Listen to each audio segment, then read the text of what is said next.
but certainly anybody who studied botany knows this. And, and evolutionary biologists and things like that should know this. So, there's a book called Most Delicious Poisons, which is probably something we So should do good. for book club. So good. Yeah.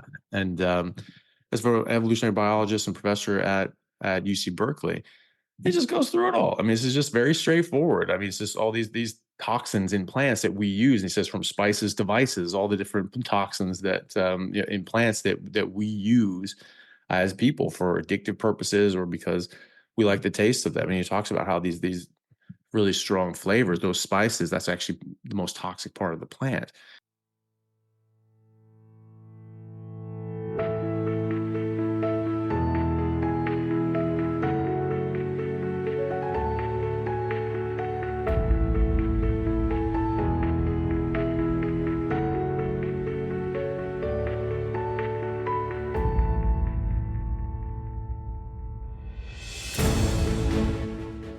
Hello, and welcome to another episode of Boundless Body Radio. I'm your host, Casey Ruff, and today we have another amazing guest to reintroduce to you now. Dr. Anthony Chaffee is a returning guest on our show. Be sure to check out his first 3 appearances on Boundless Body Radio on episodes 261, 332, and 534, all of which were some of our most popular episodes ever recorded. Dr. Anthony Chaffee is an MD specializing in neurosurgery who has researched the optimal nutrition habits for athletic performance and health for over a span of 20 years. He is an All-American rugby player and a former professional athlete in England and America. Dr. Chaffee has dedicated many years and his professional practice to the study and education of proper human diet and nutrition, and personally practices a fully carnivorous diet to this day with amazing results. He began his university education studying molecular and cellular biology with a minor in chemistry at the University of Washington, Seattle at the age of 15, which culminated in attaining his MD from the Royal College of Surgeons. He currently resides in Perth, Australia, where he specializes in neurosurgery and does private consultations in functional medicine and nutrition. He is the host of the incredibly popular podcast and platform, The Plant-Free MD. He also hosts an amazing book club hosted by himself and former guest Olivia Quadja, who we have hosted several times on the show. Dr. Anthony Chaffee, what an absolute honor it is to welcome you back to Boundless Body Radio. Oh, well, thank you very much. It's a pleasure to be here. Good to see you. It's great to see you as well. I know you're doing this very late at night since our time difference is so great. I mentioned the book club, which I absolutely love. And I have to say, when I had book reading assignments in high school, it was kind of the opposite of this book club where I would show up to class every single day, but I would never read the book. With your book club, dude, I read all of the books that you prescribe, but I never attend. So it kind of sucks. Exactly the opposite of high school, essentially. No, that's funny. Well, it has been really nice. It's great that people are interested in these sorts of things, and then everybody sort of gets together and votes on what they want to read next. So it's all sort of kept in the theme of optimal health, nutrition, but also gets into different sort of moral, ethical sort of points of view, and then even looking at the other side of the aisle and saying like, okay, well, what do the other people have to say on this? What are their arguments? So that we know they are. It's like what John Stuart Mill said, if you only know your side of the argument, then you don't know much. If you don't know what the others are presenting from in their most persuasive form, from their most ardent advocate, then you don't even know what the argument is. You just know what someone else says the argument is. And that's a big problem these days. So we obviously try not to do that. Yeah, I love that. Yeah. And the episode that we recorded in December with Olivia, we talked about that, how you not only read the books, prescribe the books that support our ideas and the people that are in this field, but also the other side, so that we can get that kind of other end of the discussion to try to decide, are we thinking correctly? Are we making the right assumptions? You're right. Like if you don't know the other arguments, it's hard to be fully confident in what you believe, right? Mhm. Yeah, absolutely. So, and that's the thing. I mean, I don't want to be a victim of that. I don't want to, think things because I want them to be true. I don't want anything to be true. I don't care. I just want to know what's true. And so when I was doing this, and I was studying, really digging into the research on, okay, if humans are carnivores and this matters biologically, this matters from in a medical sense, looking into the research, okay, we should see certain things play out in the literature, which I've found ample evidence of. And then I said, okay, well, this is all lining up for me, for in my head. But what, am I missing something? I didn't want to be a victim of that. And so I wanted to look at, the arguments of the people saying that we should be plant-based and that meat's really bad for you. So I started looking at them, and so I went to, all the main people you would think of when you think of like doctors and PhDs, nutritionists, pushing for a plant-based diet. And I just, was very underwhelmed with their arguments. And some of them were just unconvincing arguments, but they were based on things that I knew to be fraud, and I had evidence that they were fraud or just complete misconception of the principles behind the matter in general, were just flat out lies that, humans were evolutionarily herbivores. Like, where the hell does that come from? It's like, oh, because our teeth aren't our fangs. I'm like, well, that's a really bad argument. So there are plenty of animals that are predators and exclusive carnivores and don't even have teeth. Frogs, for instance, like, so, and frogs are not just eating bugs. Some of these things are eating other frogs and lizards and things like that, and they're just yumming them up. And you got fish as well. They eat other fish. They don't necessarily have teeth. You have birds. They all have beaks, and some eat animals, and some don't. And so it's just a bad argument, and it's a very lazy argument. Gorillas have fangs, and they're not carnivores. Hippos have big fangs and teeth. They're herbivores as well, and so it's just a really really poor argument. And so that's what I found. I found things that were based on lies and conjecture that were either baseless or known to be fraudulent or false, and then very, very poor arguments like those. So it was actually very reaffirming for me that I was onto the right track here, because the people advocating for the other side of it had absolutely very, very poor ground to stand on. Yeah, I definitely agree. One of my favorite parts of the episode that we recorded with Olivia talking about your book club was interviewing some of the people who are in your book club and talking to them, people on the ground, people that are literally waking up at like 2 a.m. to attend because this information is so important to them. And I want this episode of our show to be for those people, the everyday people who are finding the carnivore diet for some reason and are finding that it's very healing, it's helping them with certain issues that they've had. This world can get very confusing, and I've started to notice a trend in the last few months or whatever where I'm getting more questions about the quote unquote carnivore cult. This is a cultish Mhm. kind of a diet. You have to do this certain thing. People ask questions on a lot of the Facebook groups and things that I'm part of that ask, like, is milk okay? Is it okay if I have a piece of fruit every now and again? And the answers are quite polarizing. And we're getting so many people that are Mm. saying, like, carnivore is this, carnivore is that, whatever. And I think of the people that are attending your book club who are just genuinely seeking answers. It's part of what I love about podcasting. I think you love it too. Like, you interview experts in carnivore like yourself. You also interview a lot of everyday people that we might not ever get to know if you didn't do those interviews. So I Mm. want this episode to be for those people. But to start this off, like, how do you define and think about a carnivore diet to include, I guess, the most amount of people? Well, I mean, I try to frame it in just in like what I think is optimal, what I think is the best thing for us to do, and then just say, look, you do whatever the hell you want. Like, I don't care what people eat. I don't care what they do with their life. If they're adults making their own decision in their own lives, I think it's very important that adults be allowed to make decisions in their own life. I'm very I'm very strongly of that opinion that people be allowed to make decisions for themselves, because anyone could be wrong. And so the only person that pays a price for people being wrong is you.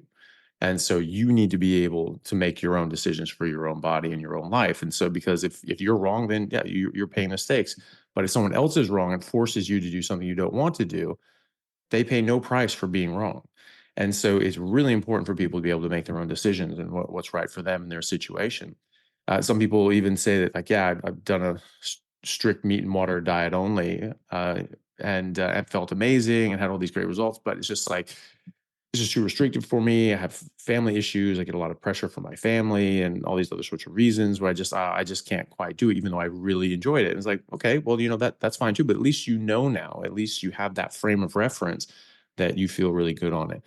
So to me, what I just frame it as what I think is the best thing to do. Someone say, "Oh, should you drink milk?" I'm like, "You can, but I don't think it's optimal. It's going to have enough carbohydrates. It's going to raise your insulin. Insulin is a very busy hormone. It doesn't just put energy into cells like some people say. It does do that, but it also affects over 100 different processes in your body, and so we forget that. We're neglecting that part of it. That when you eat carbohydrates, the insulin goes up for everything else as well as the carbohydrates, and now things get out of balance. And so I don't want to do that. And so I don't partake in milk, maybe once a year, sometimes like that. I'll have some raw milk and, I'll have some or something like that. But it's very rare, very, very rare. And I always feel better for not doing it. I'll have some milk and it'll taste great and it'll taste amazing. I mean, it tastes like ice cream. It's like my sweet sense of taste is much more sensitive now. But then that'll be great, and then I'll want more, and I'll sort of get into that sort of addictive craving sort of things. And I don't like that. I don't want something that I'm now going to be like a hungrily craving for, from an addiction side of things. But also it drops my energy. So, it gives you this insulin bump that drives your blood sugar down. And now you have reactive hypoglycemia and you're just like, whoa, now I'm sort of feeling a bit low, feeling tired. I want some more milk. And you start chasing carbs again. It goes down that whole thing, which I'm so glad I'm out of. So I just mentioned that to people. I mentioned that there can be some inflammatory properties to casein, the milk proteins, and so if you're sensitive to that and that's a problem, then maybe avoid those sorts of things. Avoid cheeses. Some people trying to lose weight, dairy can be a bit of a weight loss though. Having spices and coffee and all these sorts of things. I just say like, look, I don't think it's optimal. There are problems with it, but if you're just having just meat along with coffee and some seasonings or some asparagus, something that you like, you've cut out everything else, you're still doing a lot better, like far better than 99.999% of people out there, and including yourself. And so that's great, but I always encourage people just to try 30 days of just fatty meat and water, just so you can see the contrast, because a lot of people do that. I mean, that's why I run the 30-day challenge. Is like, just try it for 30 days so you have a frame of reference and you see how you go. And I have a lot of people that do that and they feel far better than they thought they would. And then when they go back and start adding in just those little bits of things, then seeing that contrast and how they felt, and they say, okay, actually, I don't want that in my body. I see what that's doing to me. And so that's the thing, this should be inclusive, but we shouldn't drive people out. Someone who's just understands that meat's not bad, understands that fat's not bad, understands that a processed food, sugar, seed oils, these things are very bad for you. But also that plants have toxins. This is just a reality of the world that we live in, and anybody can look that up in any botany textbook or horticulture textbook or anything like that. They want to study that, they can. This is a very, very straightforward thing. Any biologist or botanist who knows anything about the subject will know that. There's a lot of people that escape with a biology degree and don't know that, and I think that's a failing of their education.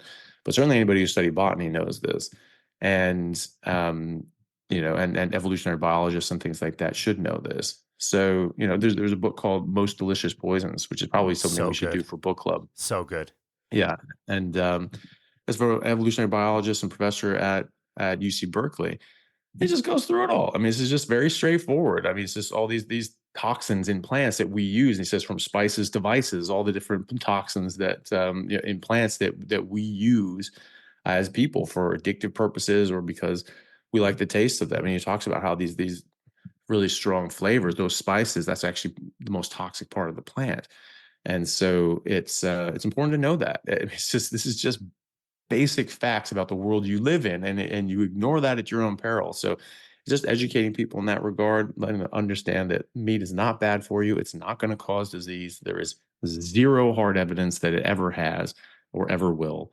And plants have objectively known toxins that have names and have been cataloged and categorized. And there's nearly 1 million of them in the plant kingdom. And so, this is not something to ignore.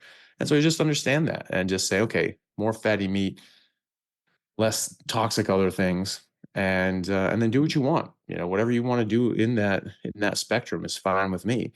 I mean, I do think that people should. There are more strict Facebook groups like Zero Carb Health and Zero Gun Health, which I think are excellent, but they are more strict. They're like, look, we are just talking about zero carb, zero plants, just meat and water, and anyone's welcome in. But if you eat plant or anything outside of that, that's fine. That's your business. But please don't talk about the merits of doing that, because that's not what we're trying to do here. That confuses people. And so, like you said, there's always people saying, well, that's right and that's wrong and this, that, and the other. So that's their view on this is how to do it best.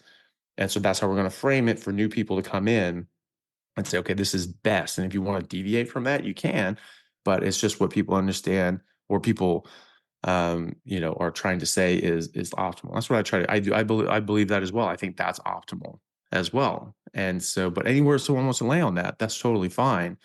But, it's, that's what I think the best is to do. And if people want to follow that, that's fine. That's why I do it, because I feel the best on that. And objectively, I think that is the best. And so that's why I frame it that way. Yeah. Well, I love that. I love thinking about it in that way. I learned about that book from you, by the way, and it's not necessarily a book Mm. about nutrition, Most Delicious Poison, Yeah. but it's fantastic. And how many times in the book does this guy say, these plants are not here for humans? These Yeah. plants don't care about humans. They're developing things and Hmm. have been developing things far longer than you will be around. They've done this for a very, very long time. They don't care about you. We have this Yeah. just such an entitled way of looking at plants. Like, all of these are here for us, so we can just take them and eat them however we want, whenever we want, as often as we want. And I had a client Mm. ask me about this the other day, where it's like, so, like, do I have to be carnivore? Like, do you have to be? Like, no. But Mhm. like, when he starts asking about, like, if I have this plant, will this be okay? If I have an apple every now and again, will this be okay? It's like, I don't know. It's just raising questions. You're always going to have a question when you're introducing some of these plant foods. Are they going to be okay? Maybe, maybe not. It's hard to say. Mhm. And it's relative too, right? Because someone with an autoimmune issue, if they have an apple, that could actually trigger that off. It has before. I know someone who is so sensitive to these things that even just using spices and seasonings gave them autoimmunity. And they ate nothing else except meat with seasonings for 40 years. And they still had autoimmunity. And then it wasn't until they dropped the spices and the seasonings and just went meat and water only that their autoimmunity went away. And so that's like how strong this stuff is to some people that are sensitive to it. And but it's affecting all of us. It's going to negatively affect all of us. And so, we just need to understand that some people are going to be more sensitive than others, people from different ethnic backgrounds. So this lady in particular was Inuit descent and the First Nation, Canadian First Nation people. And so, I mean, her ethnic background, I mean, they didn't eat, they were eating just meat, seal, fish, polar bears, whales up until a century ago. Right. So they really didn't have any time to adapt to this. And so 40 years ago, she's just 60 now. She had a baby, and as soon as that baby was weaned, it started getting very sensitive to anything besides meat, and would actually have seizures with anything except meat. And so they're like, "All right, we're just eating meat," and that's totally culturally appropriate. And then that wasn't weird for them at all, because of coming from their background.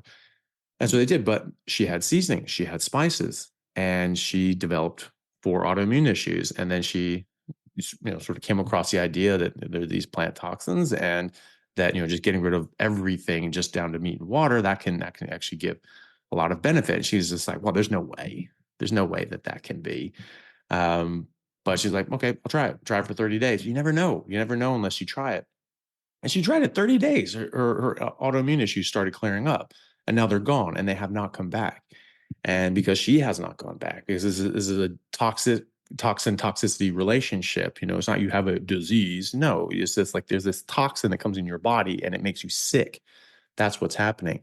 And so now she's removed that from her life, and then she doesn't have the toxicity anymore. Mm. So, it's very important for some people, but it is important for all of us, and just understanding that these toxins are not there for us. They did not, Foxglove did not make digitalis to, millions of years. I mean, they made this millions of years ago, right? They didn't make this so that one day this hairless ape would come down and go like, "Oh, you know what, I've just trashed myself with smoking and drinking my whole life, and my heart's going into failure. Like, I want to help that little shaved monkey, like that's important to me. So let's make this now." And so millions of years later, we can help that guy. Of course they didn't.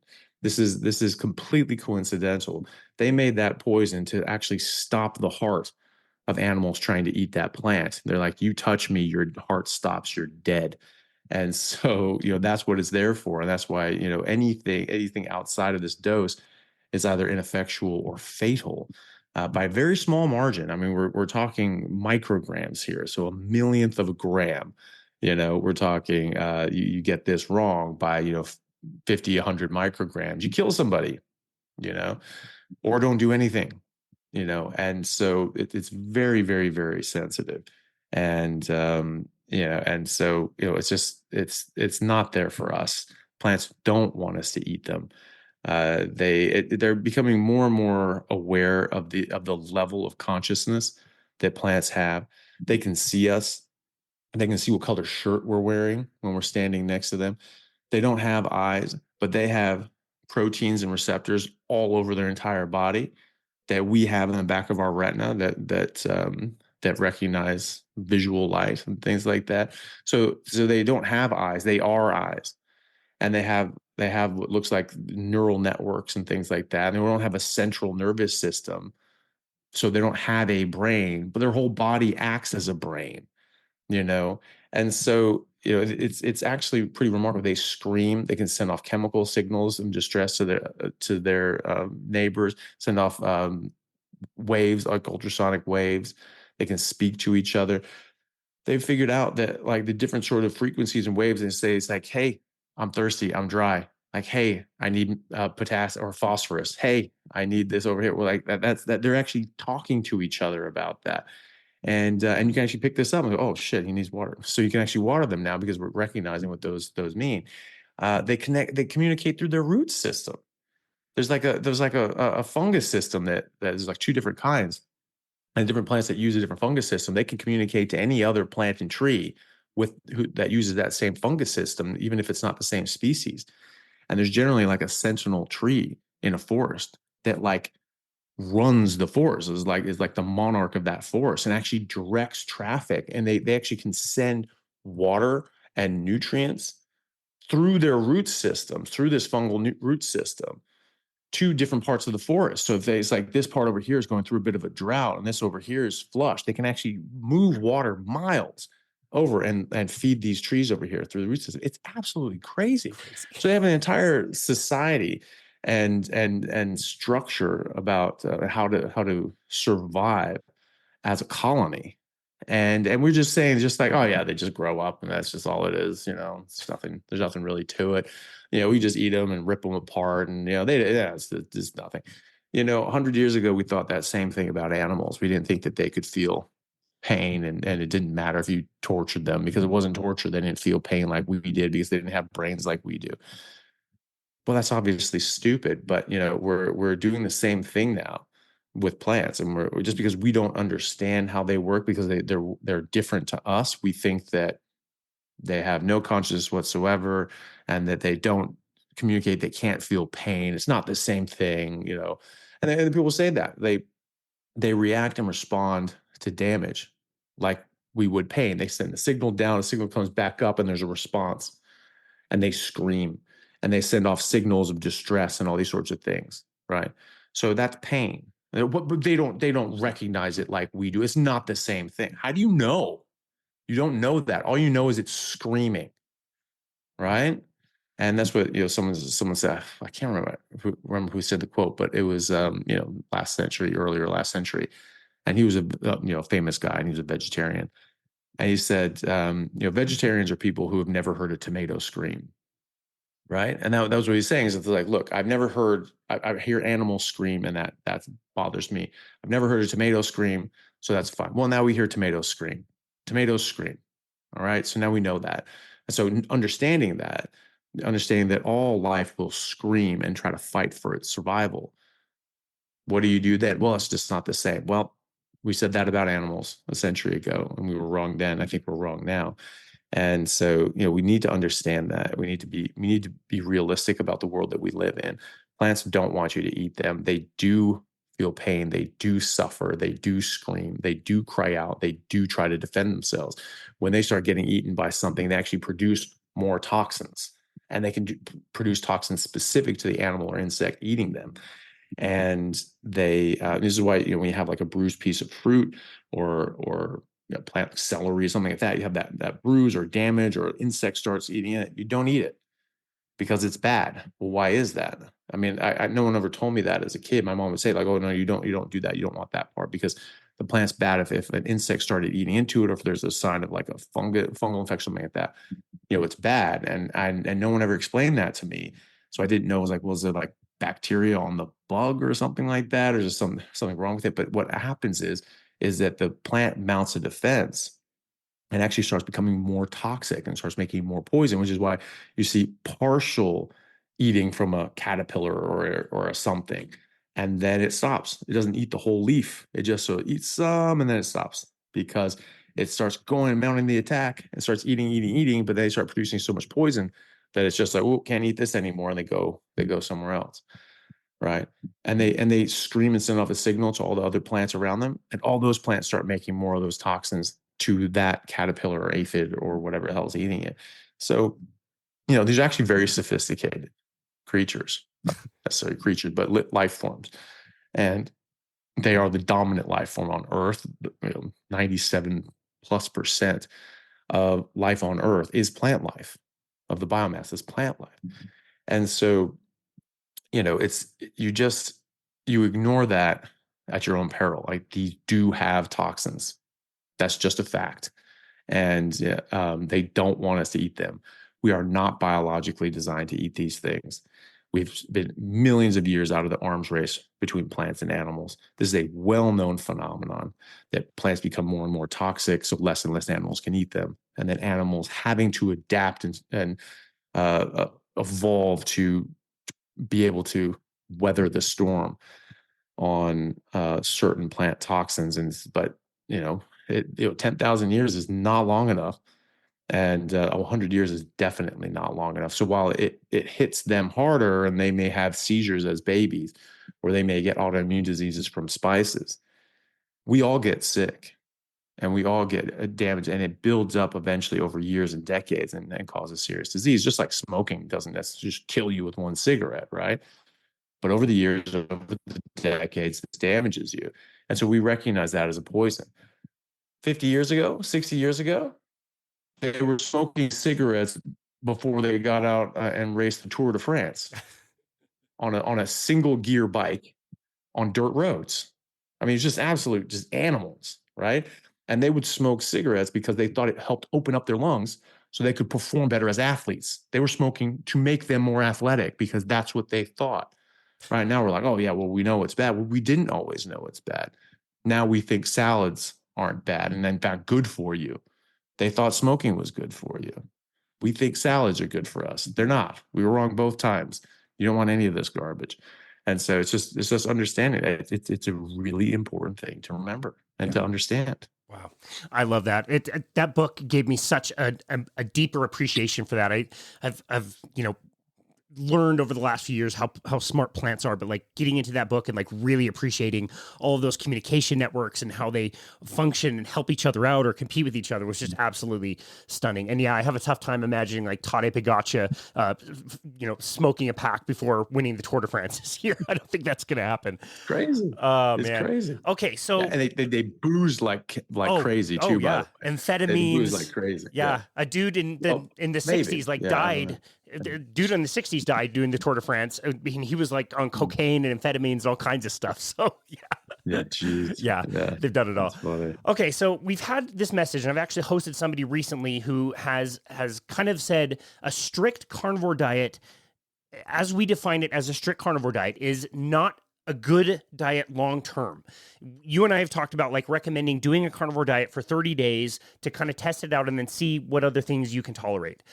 This has not been my experience, but according to this person, a strict carnivore diet Mhm. for a long time is going to cause harm of some kind. He mentioned a few specific things. In your experience, have you come across people who have done a strict version of a carnivore diet for a long time, however we want to define that, and have had health issues because of it? No, I've never seen that. I've only seen the opposite. I've only seen people improve, and some people take 6 months or so to really start, seeing those improvements. Most other people are seeing it early on. I have hundreds of patients doing a carnivore diet, and I check their blood work and I check on them, and they are all thriving. I have not seen a single person get worse, that their blood results got worse or their symptoms got worse. I've been doing this for 6.5 years straight. I did for 5.5 years straight in my early 20s, and I've never felt better. The Inuit have been doing it the entire existence of their culture and civilization, barring the last century. So no, of course not. I mean, this is there's no animal on earth that has a problem eating exclusively meat. I mean, even herbivores opportunistically eat other animals when they can, when and where they can. A larger herbivore, my uh, a horse or a deer or an elk, they might eat little baby ducks or chickens or rabbits. Even I've seen that. So that's pretty jarring, seeing an elk chewing up the Savage. body of a rabbit. It's just like pretty crazy. But we don't get damaged by this. I mean, what's there to damage? I mean, there has to be for there to be sort of damage long term. There had to be something going on. There had to be something toxic in nature in meat, which there is not. There's not a single damn thing. People say, well, saturated fat, cholesterol, thoroughly debunked 1,000 times over by tens of thousands of people, and so people can look that up. I've you know Truth About Cholesterol and Heart Disease is a video that I did on YouTube. People can check out, and many other people have done many other amazing things, showing the scam of vilifying fat and cholesterol. So there's nothing wrong with meat. Okay, so what does that leave us to be to cause some sort of health issue? Would be a lack of essential nutrients. Well, there are no essential nutrients that are lacking in meat. We have everything that we need in the proportion that we need them, which is why we've had entire societies that have exclusively eaten meat and not had any problems. Well, it depends on the person. It depends on this. No, it really doesn't. Food is species specific. We are Homo sapiens sapiens. We're a subclass of humans. And when you start differentiating out, like so orcas, for instance, there's sort of different kinds of orcas. Some are a little bit bigger, some are a bit smaller, and they don't really communicate. Actually, they have sort of different languages, different calls, different sort of social patterns, and they don't like intermix. They don't interbreed, and but they're orcas. I mean, they could technically probably interbreed, but they sort of just don't. And one eat more fish, and one eats more like seals and bigger mammals and things like that.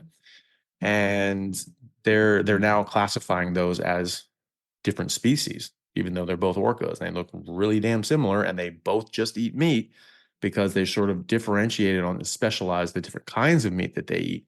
They're saying these are different species, right? So if you have like a wildly different diet, and especially to the sense that if you have two animals that have entirely different nutritional requirements, in the sense that like you will be deficient if you only eat meat, you need some of these plants, and you have others that only need meat, don't need any of these plants. 100% different species. 100%. I mean, they're calling orcas that just prefer fish, and orcas that prefer seals a different species, because that's too much of a difference, right? So you're talking about ones that require plants for optimal health, and ones that only require meat for optimal health. We're calling that the same subspecies? Of course not. You can't have that biologically. It just does not fit. And so what else is there? You're saying that and what do they require? Just some random plants? No animal eats random plants. They eat very specific plants. And so, okay, do we need certain plants? Okay, that would come from our evolutionary past. Okay, well, what plants existed when we were evolving into Homo sapiens that we're eating now? There are none. We've bred most of the plants that we eat from the same root plants. They're just the same sort of plants, and we just have all these different plants that are completely unnatural, meaning that they don't exist in nature. And yet these are the ones we eat. None of these existed 50,000 years ago. None of these were something that we would even have access to 50,000 years ago. So how can it be that some peoples evolves on that? And if it were, then they need that plant or that cluster of plants. Not just any plant will do, right? Because plants have toxins, and you have to be evolved to the toxins in those plants, and you also are evolved to the specific nutrients. And so, just eating any random plant, they all have different nutrients in them. They all have different bioavailability of these nutrients.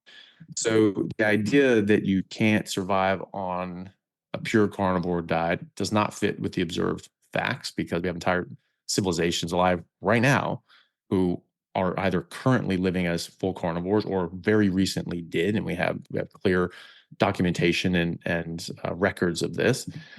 And so we know that that's not true. We know that meat has absolutely everything you need in the proportion that you need it. Okay, well, what about things you have to have from plants that you're not getting, from meat? Well, no, because again, you can survive as a full carnivore. You know that. So there's nothing wrong with meat. There's nothing toxic in meat, and there's nothing lacking in meat. So why are people getting sick? They're not. So if you're eating, you know, uh, you know, properly, and you're getting enough fat, you're getting enough nutrients, you're eating enough, you're not going to get hurt. I've heard that where where this gentleman said that everyone's testosterone tanks and their blood work goes crazy, and they got all these nutrient deficiencies, and like, I've never seen that. I've never seen that once in my entire life. And I only see people get better. It is the case that the meat that we're eating is not wild game. It's not wild mammoth, which is what we've been, megafauna and things like that. Regeneratively raised grass-fed and finished beef from certain farmers and producers that I've seen that have published their nutritional breakdown of their animals. They have 4 to 5 times the number of micronutrients as just average USDA beef, right? That grain finished beef. So is that what we're supposed to eat? No, we needed, we were used to getting a bit more nutrient density. So could someone ostensibly just need a bit more, that like need more of the regeneratively raised grass-fed and finished sort of thing, or add in a bit of liver, some kidneys, some heart, which are much more nutrient dense? Absolutely. And people make that argument all the time.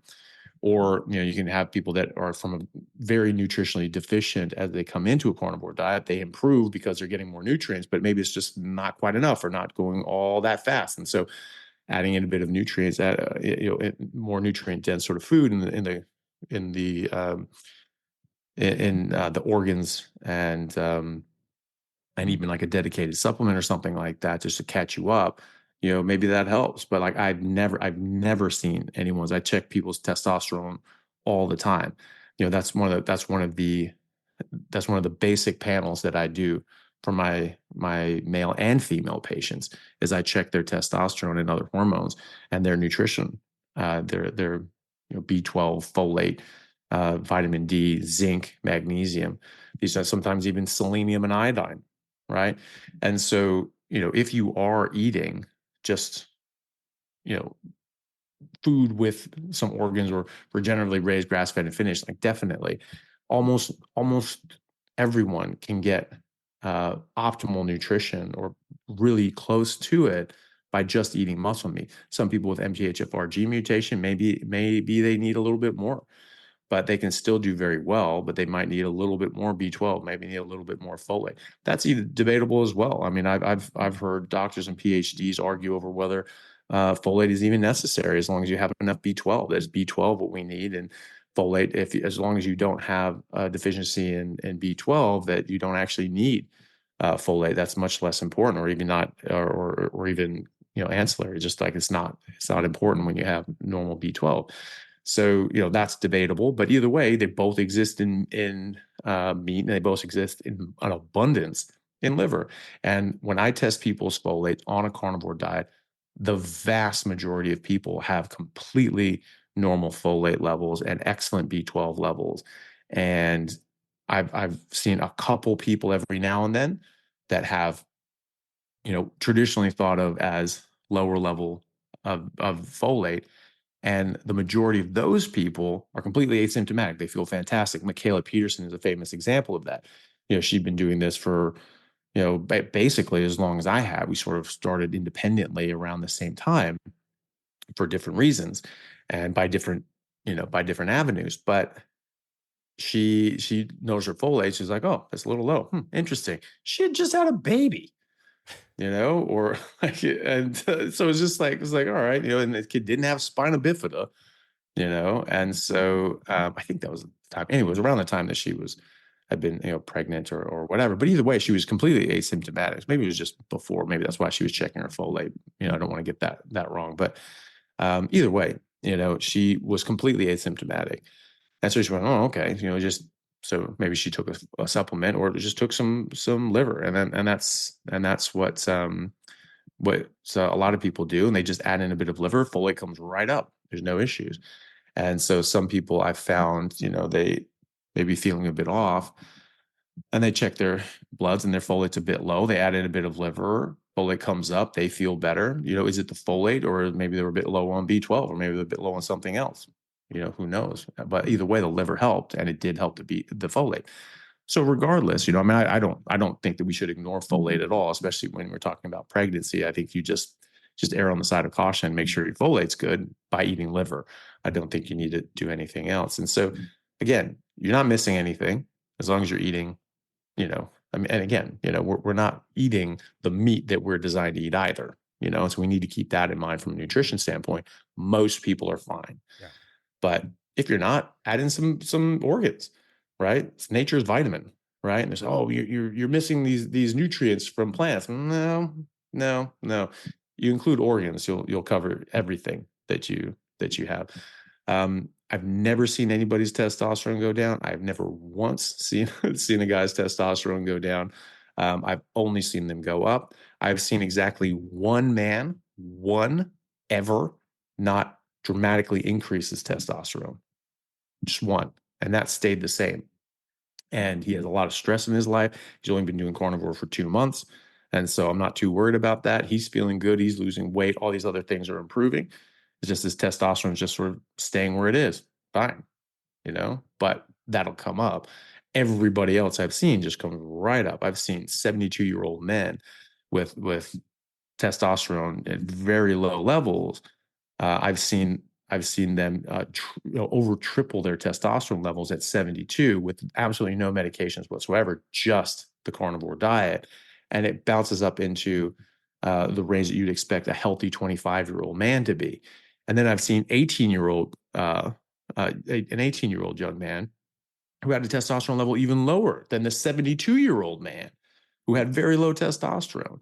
And most doctors would see that and be like, well, look, you're in primary gonadal failure, your testicles don't work, you're going to have to be on testosterone replacement for the rest of your life. You probably won't have kids because this is like, this is something's going wrong down there. And when you take testosterone replacement therapy, it actually suppresses spermatogenesis even more.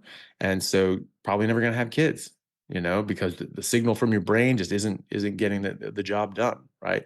And so that would have, put him in a position that he was never going to have kids. He was always going to be dependent on pharmacology, and in order to live a somewhat normal life and development. I changed his diet. I just had him. I just had him go towards a carnivore diet. He ate a lot more meat, and he still had sort of cheat days every now and then. He'd have like a bunch of rice and curries and things like that. But he was eating a lot more meat and cutting out most of the other garbage. And a lot of days he was just eating meat, but he was just having some cheat days here and there. Even then, not even doing it exactly as I would do it. In 2 months, his testosterone level more than doubled. you know? And that's what I keep seeing. So now he's going to really try to just cut all that out. And he's feeling even better. And he's 18 years old. He could stand to grow another 4 or 5 inches. He's a bit shorter than you would expect someone at his age. So it's not something that I've ever seen. I've never seen anybody long term get these problems. I mean, we mentioned the zero carb health and zeroing in on health.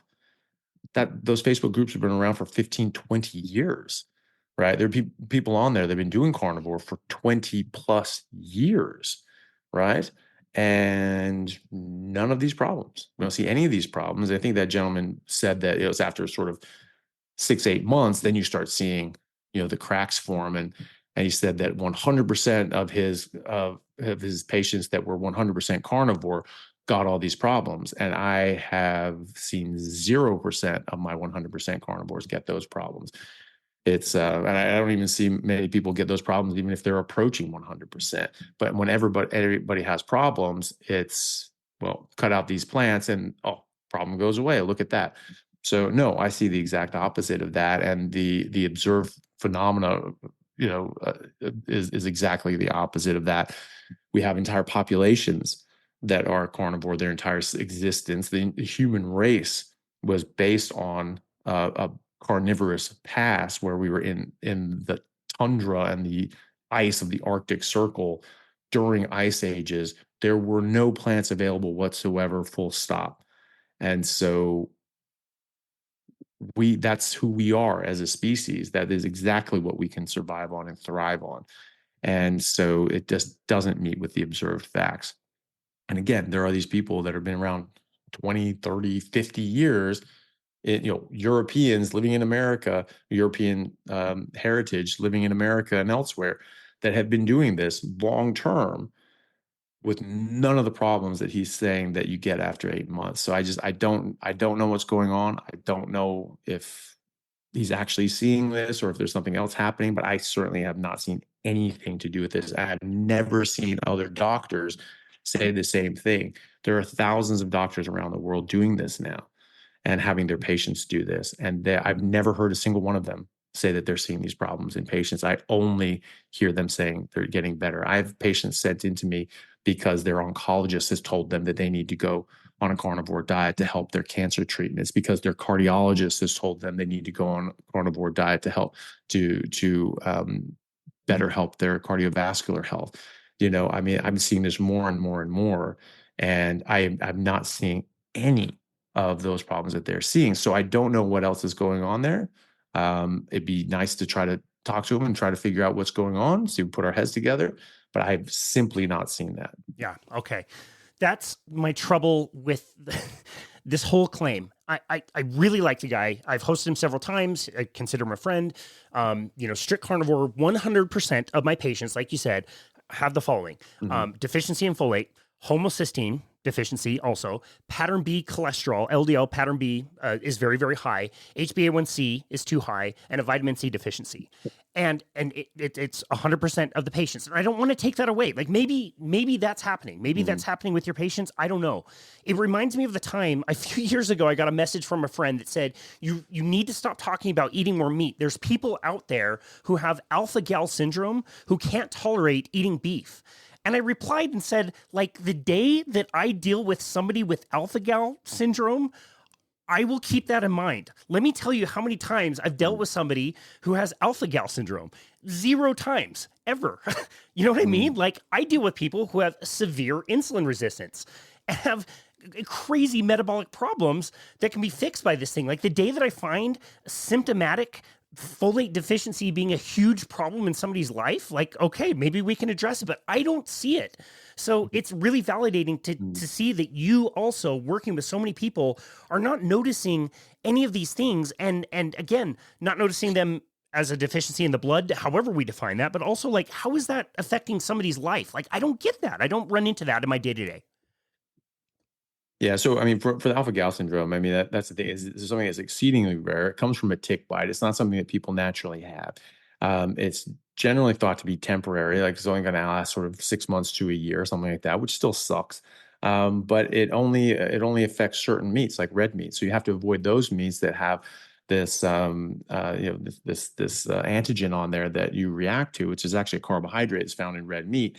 And so you just eat the other meats. So you can still do carnivore. You can absolutely do carnivore. You just have to avoid red meat and for a limited period of time, maybe 6 months to a year. Now, we'll see how that plays out, but that's what I've heard from doctors, speaking to them, that it seems to be this is temporary, and you only have to avoid the certain kinds of meats, like the red meats, and then eventually you can eat them again, but you can do carnivore on chicken and fish, and eggs your whole life. You don't have to do red meat.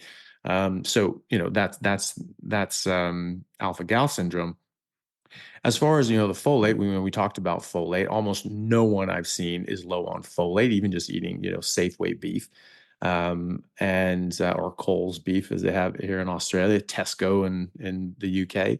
But if you do have some liver, you know, to the vitamin C. Well, you don't need vitamin C to stave off scurvy. So is he saying that 100% of his patients get scurvy, or is he saying they're low vitamin C on testing? Specifically said not getting scurvy, but are low deficient in the testing. But I believe the symptom was something about hair, like ingrown hair or screwdriver hair or something. I'd never heard of that, so I don't know. Mhm. So, the thing with the vitamin C is like, I mean, they're not getting scurvy. So, I mean, well, what is low vitamin C then? If we don't need vitamin C for scurvy, what do we need it for? We're saying that you need 10 milligrams of vitamin C a day to not get the deficiency of vitamin C, which is defined as scurvy, right? We don't get scurvy as carnivore, so we don't need 10 milligrams of vitamin C a day, and if you're not eating carbohydrates, you need even less. So, those reference ranges that we're looking for in people's body is in the context of a mixed diet, that they're not getting proper hydrolyzed proline and lysine from the meat that they're eating, so that they need to de novo hydrolyze proline and lysine so that they get properly formed collagen. So if you're looking at that reference range, you're saying, well, this is well, two things. One, the reference range we use are an average for the population. So the average person, it has a vitamin C range of this, and you're saying, oh, that's low. You're saying that's low in comparison to the rest of the people. That doesn't mean that that's the optimal range. That just means that's the average range. And most people are eating a mixed diet, does contain vitamin C, and a lot of people take vitamin C supplements as well. That's one of the most common supplements that people take is vitamin C. And so, okay, so you're not on that scale. You're below that scale. Ooh, that's too low. Is that a deficiency? Is that a true deficiency? They're not getting scurvy, which is the recognized deficiency in vitamin C. And you're saying that that's not on that scale, but that scale is not the optimal scale. That's just the average. And so even if it were the optimal scale, it's an optimal scale set up for people that could get scurvy because they're not eating enough meat, right? So you can't actually trust that scale. So, or is it low, or is it just low because it's low on that scale? So that's first of all. Second of all, there are more grams of or milligrams of vitamin C per gram of liver than there are in apples. So again, eat some liver. If someone if you want them to have more vitamin C, eat some liver. It's going to have more vitamin C in that. There is vitamin C in meat. It's just not a huge amount of it, right? And so if it's less than a certain amount, you just say, there's none, right? Well, no, it is. It's just there's not that much of it. Well, it's not enough for us. Well, no, because you absorb a lot more of it when you're not taking carbohydrates, because they compete for receptors with the GLUT4 receptor. And so if you're eating carbohydrates, it overwhelms the vitamin C, and then you need an overwhelming amount of vitamin C to get enough in, right? And so as my friend Professor Barquet said, if you're eating carbohydrates, you need vitamin C measured in milligrams. But if you are not eating vitamin C, you need vitamin C measured in nanograms, which is 1 millionth of a milligram. So there's a big difference there. And again, do we actually need it? I don't know. And is that reference rate, is it actually low? Is that a deficiency? Or is that just because of how we look at these reference ranges? That's just the average and you're just below average. Is that actually a deficiency? You can't necessarily say that. Folate we already talked about, but the homocysteine goes hand in hand with folate and B12. Generally, B12 and folate will suppress down homocysteine. They're sort of like a teeter-totter, if one's up, the other's down. And so, oh my God, the folate's down. Okay, well, the homocysteine's up. But if you had enough B12, homocysteine would be down too. So again, is it the folate that's a problem, or you just not have enough B12? They have people that have not getting enough B12 because it's not you need a bit of liver, MTHFR, all that sort of stuff can affect your levels of B12 and folate. But also people have um, uh, issues absorbing these sorts of things. There's an autoimmune condition. Autoimmunity is so rampant now. And if you have one autoimmune condition, you likely have other and many other autoimmune conditions. Pernicious anemia is a type of autoimmune reaction where you make antibodies towards parts of your stomach that make intrinsic factor. Intrinsic factor is released in your stomach, and that binds to B12, and your body absorbs that complex of B12 and intrinsic factor. You really can't absorb B12 without intrinsic factor. And so if you have this damage, now it could be complete or incomplete, so it damages those cells and you don't make as much intrinsic factor, and so you need like a lot more B12 coming in, so more nutrient dense sort of things. And maybe even then having liver and supplements and all these sorts of things, your B12 level just isn't all that impressive. Well, that's because you're just not absorbing it. That's not because the meat is lacking in it. It's because you have an absorption uh, dysfunction, right? And so you need to take the B12 under the tongue, or you need to get regular injections. Under the tongue is fine for most people. And so your homocysteine will be right down, right?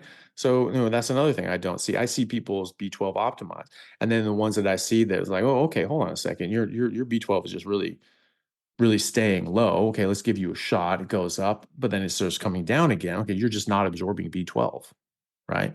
And so we check them for pernicious anemia. And what do you know? They have the antibodies. And it's just like, okay, so you have this.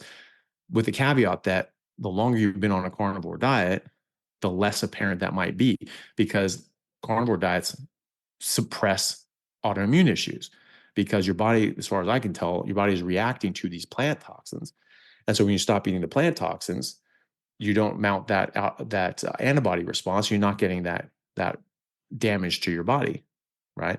And so I have over 100 patients with Hashimoto's thyroiditis, this autoimmune disease that attacks the thyroid, and we measure these two different antibodies that attack the thyroid, and you just see those come right down to nothing. People with Crohn's disease, ulcerative colitis, rheumatoid arthritis, multiple sclerosis, lupus, and so many others that just completely resolve or significantly improve, especially on like just a red meat and water diet.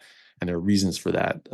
But um, when they do that and you're doing that for a while, your pernicious anemia antibodies are going to go down too. So it's something you really need to catch early if you're treating someone on a carnivore diet, or you're on a carnivore diet. But either way, if you're not absorbing B12, you're just not absorbing B12, and you need to take it in under the tongue. But that doesn't mean that meat is deficient in B12. It just means that you're not absorbing it for some reason, and your homocysteine is going to go up. So, and I doubt 100% of his patients are in that category, because that's just statistically, from what I'm seeing, just not the case. We just don't have 100% of people getting these nutritional deficiencies and inability to absorb B12. I've never seen that. I've seen some people do it, and some people have pernicious anemia, and some people have the evidence of pernicious anemia previously, as in they cannot absorb this stuff, or they have very low but present antibodies for pernicious anemia. And it's like, okay, well, this is going to be more active at one point, causing damage. We'll see if your stomach can heal, but right now you need to take some under the tongue B12. As to the pattern B LDL, this is something you see if HDL goes down and triglycerides go up, then you're more likely to have pattern B. If you have higher HDL and you have lower triglycerides, then it's extremely statistically very unlikely that you have pattern B. I have only seen people improve their HDL and drop their triglycerides. Triglycerides go up because you're eating carbs, sugar, alcohol, seed oils, very stressed out, really poor sleep, high cortisol. That's when triglycerides go up. And you address all those sorts of things, you get rid of that crap, you get rid of the stress, you improve your sleep, and you get all that junk out of your diet, triglycerides come down, right? And that's very, very in keeping with someone on a carnivore diet. And then the HDL goes up from saturated fat and from being in a state of ketosis, right? So now your body's making more HDL unless you're very stressed and sleeping very poorly. That can do it. I've seen a couple people, and I mean two, that have been in that category.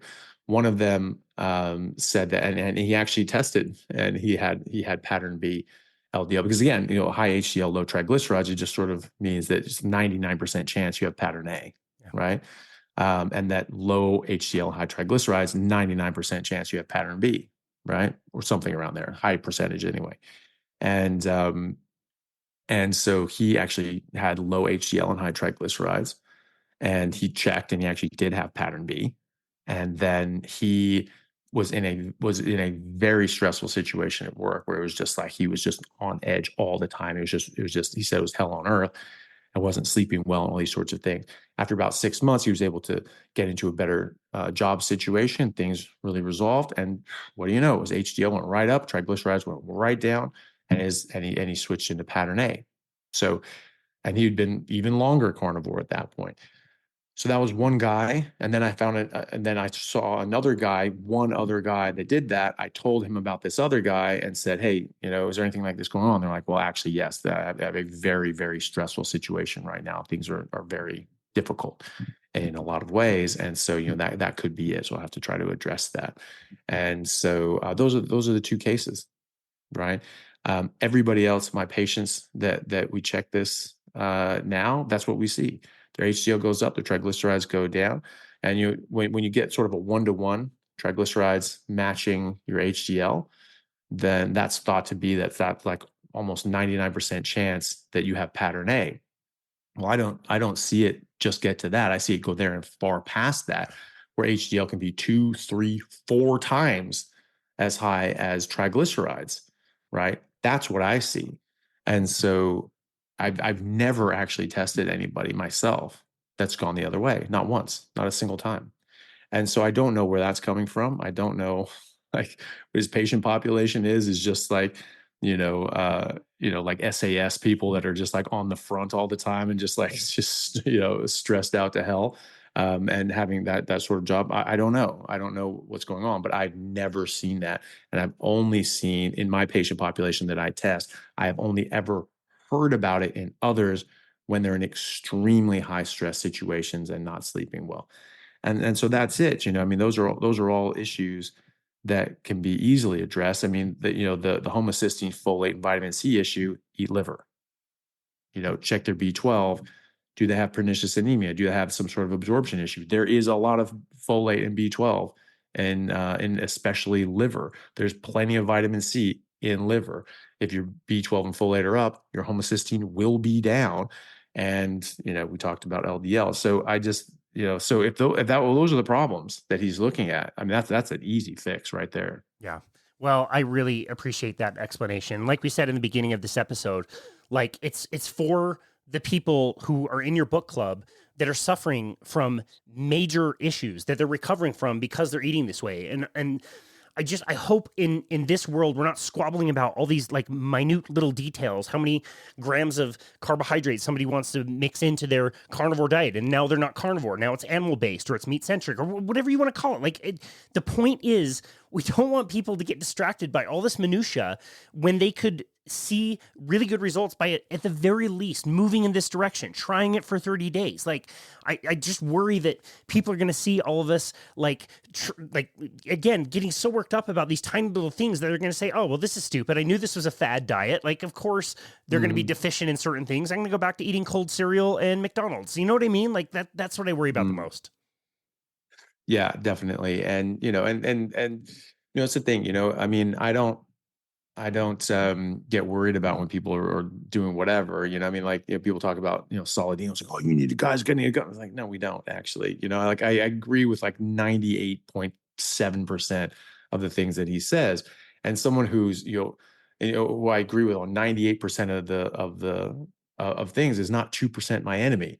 Like, we're on the same side, we can disagree about things, and that's fine. It's healthy. You're supposed to disagree about things. You're supposed to talk about things. If you're just talking to people that only agree on the exact same thing, you're in an echo chamber, you're in a religion, you are in a cult, and that's not what we're supposed to be doing. That's not what I want. Certainly, I have no interest in that.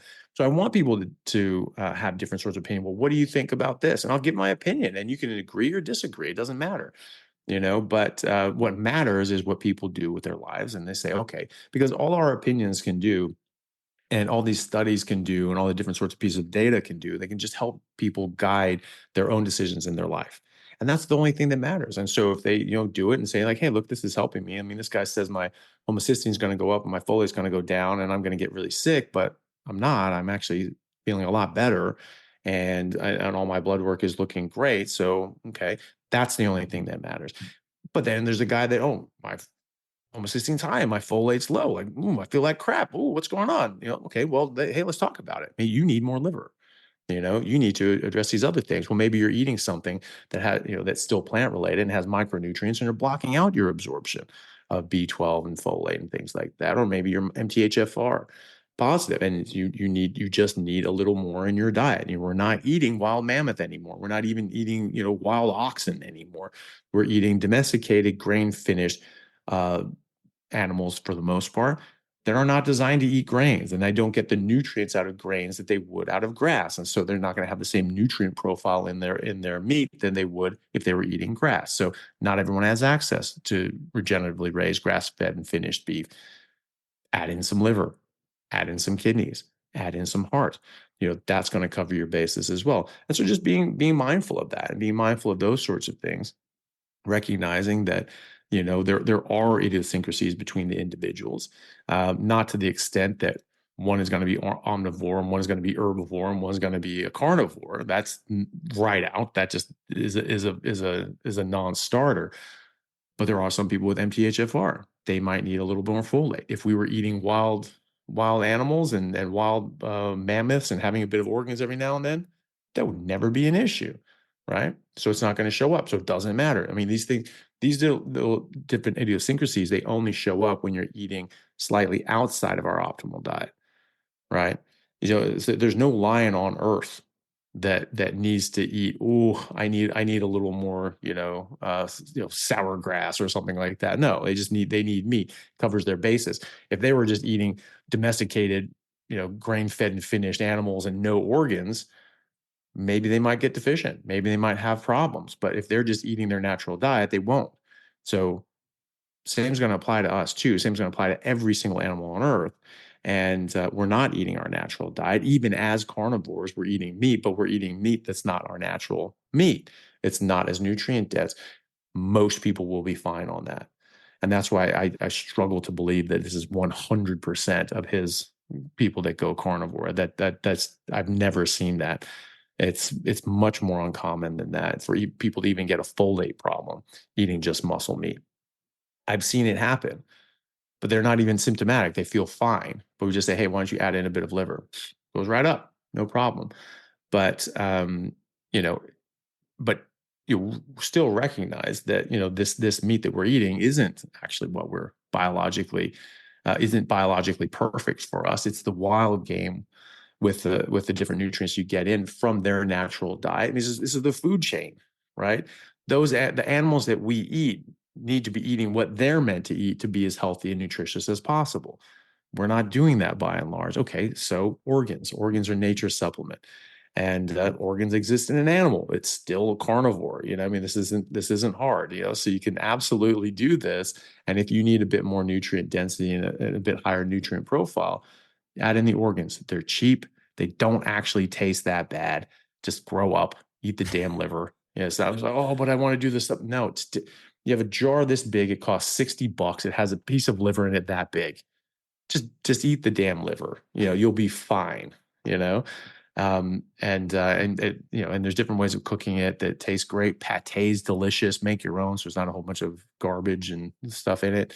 But if you just sear the outside of liver and leave the inside pretty rare, it's 1,000 times better than cooked liver because the texture is so different.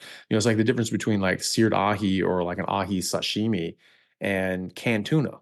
It's the same fish, and it's just one is just delicate and light and has a very nice flavor, and the other is just like chewing cardboard. It's awful, right? And so that's the same thing with liver. It completely changes the flavor and texture of it, and it's not nice. It's not all that enjoyable. Some people don't mind it. Some people enjoy that. I don't, but just searing each side and leaving the inside rare, I like that. I actually enjoy that. And so just recognize that, and you can work this into ground beef. You can work it into all sorts of things. And if you require just a bit more nutrients than other people, then just get them. But you can still get them from the animal. You can get them from the organs, and I think that would cover absolutely everything that he's concerned about there. The pattern B LDL, I'll believe it when I see it. But the only time I've ever seen that in people is when they are extremely stressed out and getting really poor sleep, and their cortisol's through the roof. You know what I mean? Yeah. Or at least stressed to hell, because you don't always test cortisol, because it's a complete pain in the ass. But to test accurately. But that's what I see. A few people have had that, but I mean, like two, and they have been extremely stressed out and got extremely poor sleep. And I have other people that have bad stress and poor sleep, and they don't get that at all. So, and also, did their cholesterol get worse? Right? Did they have pattern A when they started, and then all of a sudden they had pattern B in 8 months? That's a good question. I would hope that that's what he's talking about, because it's a bit of a useless point of data if they don't do that. If they just said, "Oh, we checked after 8 months. Oh my gosh, it's pattern B." Well, it could have already been pattern B. It could be improving, right? So you have to have that before and after to have any sort of frame of reference. So I would hope. I mean, I'll give him. We'll have to try to give him the benefit of the doubt. But if he's not doing that, then that's your first port of call, is getting the before and the after, and checking these people again in 6 months and seeing what they do. So, but yeah, definitely everything's there is easily addressable. Yep. Well, I just always appreciate your insights. You've always been able to make this so approachable, so simple, easy for everyday people to be a part of. I think that's why your book club is so successful. I just so much appreciate your insights on this. We talked about the importance of sleep health, and I'm aware that it is very late, an ungodly hour where you are in Perth. So I'm going to let you go here. Dr. Chaffee, thank you so very much for, again, your insight and for making this really simple and approachable for people. I want this to be accessible. I want people to understand that they can do this, and whatever they're eating now is terrible compared to how they could get on even a carnivore adjacent diet. Just start moving in this direction at the very least. Try it for 30 days, be strict with it for 30 days and see how it goes. I've never seen bad results. I've only seen really, really great results, and you have made that really simple and approachable for people. Your podcast is amazing. I absolutely love your work. Tell our audience where they can go to find you and connect with you and your work. Well, thanks, man. I really appreciate it. And I enjoy your work, and thanks for having me on again. It's always great to see you and to do these. My podcast is just called The Plant Free MD, for obvious reasons. Just don't eat them. But I don't advocate their being eaten. And I have a YouTube channel. It's just my name, Anthony Chaffee MD. That's where I have all my videos, and I have. The podcast is nice because it's sort of clean. It's just sort of the episodes and interviews and the things I've done. The YouTube is sort of fun because it has a lot of shorts as well. It does have all the long form videos, and it also has all the lives that I do. I try to do like 2 a week when I can, and they which are great. It's really nice to sort of be out there and answer questions from people, and they're having sort of issues, which is really great. And you know what? How many times I've seen issues with folate and vitamin C and pattern B LDL and homocysteine? That many times, exactly 0. On those Q&As, and I do 2-3 hour Q&A sessions twice a week, and it just doesn't come up, and I've never seen that in my patient population. Oh, another thing on testosterone: you test your testosterone in the afternoon versus in the morning, it's going to be half or less than if you tested in that morning. So you test your so people want to do this. If you don't believe me, test your testosterone first thing in the morning, fasted at 8 a.m. Then check it again at 4 o'clock in the afternoon. You tell me the difference. It'll be way lower in the afternoon because you get a spike of testosterone in the morning. and then it just sort of comes down during the day and does its job and has its effects. It has a lot of knock-on effects. These epigenetic effects, turns on and off different genes, and so it's doing its thing, right? But the levels of testosterone in your blood are lower in the evening than they are in the morning. And so some people don't notice that. So it's that coming off like, oh, my testosterone went down. Okay, what times did you test it?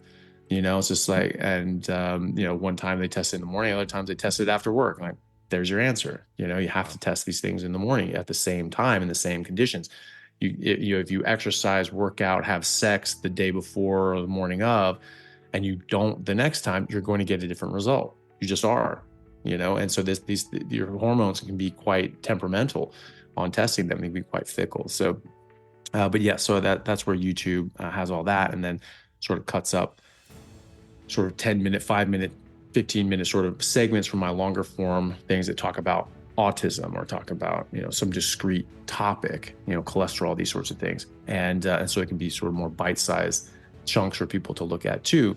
And that can be helpful for people. And, but then, the podcast has all the long form sort of stuff, which I think is a very good modality as well. And then I'm pretty active on Instagram. That's again, Anthony Chaffee, MD. But our book club is through my Patreon. That's again Anthony Chaffee, MD. And we have a pretty great Discord community, and people. There's a lot of really nice people that have all come together and talk to each other and help each other. And we do weekly live calls and twice a week for some tiers and things like that. And that's pretty much it. And Twitter is Anthony_Chaffee, and everything else is sort of is findable. And but yeah, those are the main ones. That's awesome. Well, I'm really glad you don't grade participation on the book club, because I don't show up very often, like I said, but absolutely love it and love supporting you on Patreon, and recommend that everybody go there. Dr. Anthony Chaffee, thank you again so very much for this enlightening conversation, and thank you for clarifying a few things. We really appreciate you and your work. No problem. Thanks, man. Good to see you. Thank you. It's great to see you as well. This has been another episode of Boundless Body Radio.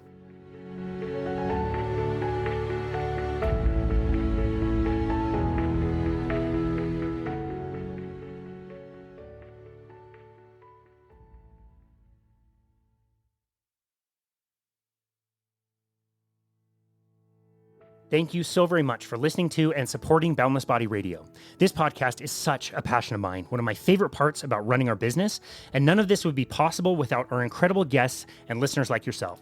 Thank you so very much for all of the amazing reviews that we get on Apple and Spotify. Trust me, we read them all, and it means the world to hear that you are enjoying the show as well. I am very excited to announce that this summer I will be hosting a nutrition seminar series.